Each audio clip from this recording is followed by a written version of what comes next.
There's a door. You've been standing in front of it for a while now. Could be a real one. The doctor's office. The stage. The conversation you keep rehearsing in the shower. Could be the metaphor kind. Point is, your hand's on the handle. Nobody next to you. No friend squeezing your arm. No, you've got this. No one absorbing half the fear on your behalf. Just you, the handle, and that cold little drop in your stomach. Every instinct you have is screaming the same thing. You shouldn't have to do this alone. Here's what your brain has been keeping quiet. Alone is the version it's built for. By the end of this, you'll know exactly why. Down to the wiring. Stay at the door for a second. Heart doing the thing. Palms cold. That tightness right behind the sternum, like your ribs shrank 2 sizes. The obvious move is to bring someone.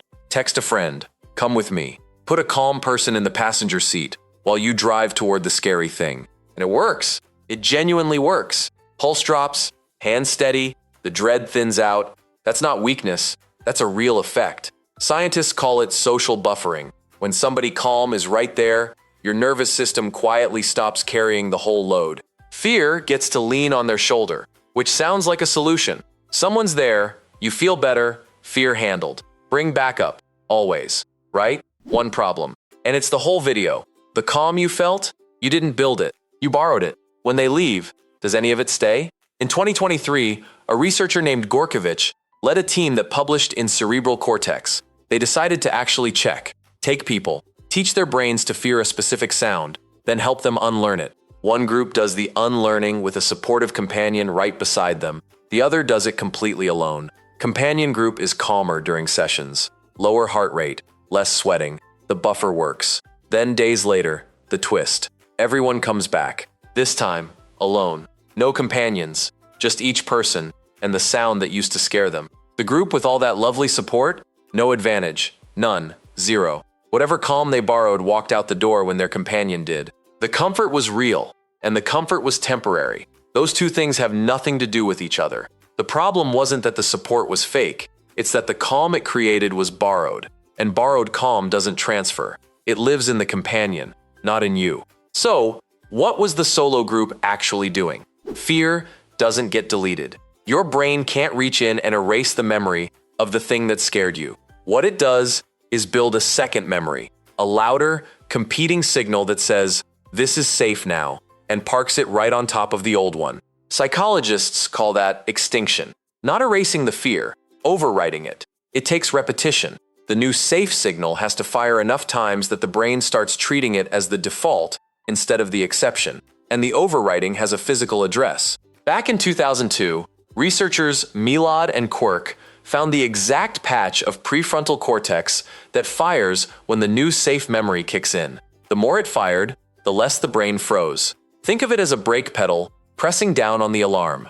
That brake isn't a switch, it's a muscle. Gets stronger by being used, by running the full sequence yourself. Fear rises, nothing bad happens, brake presses down. Rep after rep after rep. When someone's beside you absorbing the fear, the alarm never fully rings. If the alarm never rings, your brake never presses. But you feel calmer, and the brake sits there, untrained, doing nothing. That's the borrowed calm trap.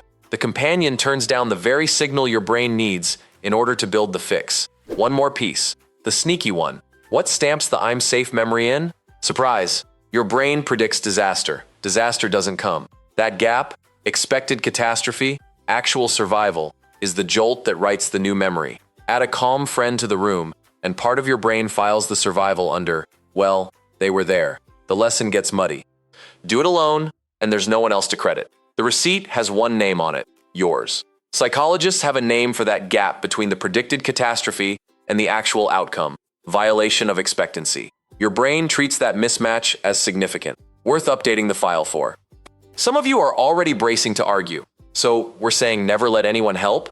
Tough it out? Always solo? No. Support is real and it matters, especially when the fear is genuinely too big to hold alone. But your brain is recording something underneath. Comfort borrowed feels good today. Comfort built is what's still there next Tuesday, at the next door, when nobody's coming. That flips the whole thing you've been telling yourself. Every time you face something frightening alone, the call you made with a shaking voice, the room you walked into, the thing you did scared and did anyway. You weren't just surviving it, you were pressing the brake, logging the rep, signing the receipt. That white knuckle feeling? Not proof you're unsupported. It's the exact condition your brain was built to grow in. The aloneness isn't the wound, it's the ingredient. Back to the door. Hands still on the handle, stomach still cold, nobody beside you. Now you know what that emptiness is. Not a person missing, room for the rep. Go on. Your brain has been training for this its whole life. If this shifted something, the next one to watch is why working alone drains your brain less than working in a team.